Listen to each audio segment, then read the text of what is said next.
Pero higit sa lahat, magandang araw sa pinakamamahal kong ina. Nay, happy 85 birthday po sa inyo.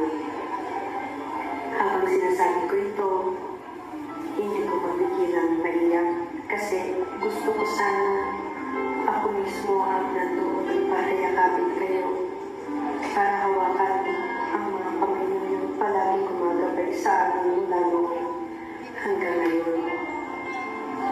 Pero kahit malayo ako, gusto kong maramdaman niyo na nandito ako, kasama niyo sa puso, sa diwa at sa panalangin.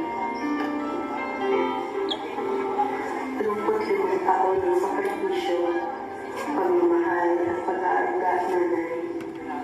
Lahat ng hirap na tinis ninyo, lahat ng luha, lahat ng pagod, hindi ko nasayang dahil nandito kami ngayon.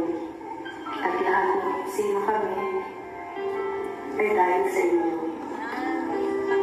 Nanay, gusto ko lang pong sabihin, salamat, maraming salamat sa walang sawang pag-unawa sa mga payo ninyo, hindi kailanman kumukupas.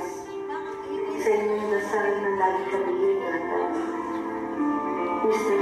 Kapay Nanay, lalo na yung mga sisilipap na natin, yung tawanan at yung mga yakap ng puno-puno ng pagmamahal. Kung pwede lang sana, gusto ko umuwi ngayon para ipagdiwag ang napakagandang milestone ng buhay ninyo. Pero kahit malayo ako, ipinagdadasal ko araw-araw sa Panginoon na bigyan ko kayo ng mahaba, maligaya at malusog na buhay. Nanay, isa po kayong niyaya, hindi lang sa pamilya natin, kundi sa lahat ng nakakakilala sa inyo. Muli, maligayang kaarawan po sa inyo, Nanay, at mahal na mahal ko po kayo. Ingat po kayo palagi at sana maramdaman ninyo ang may pitong yakap mula rito hanggang dyan sa puso ninyo. I love you. Happy birthday po.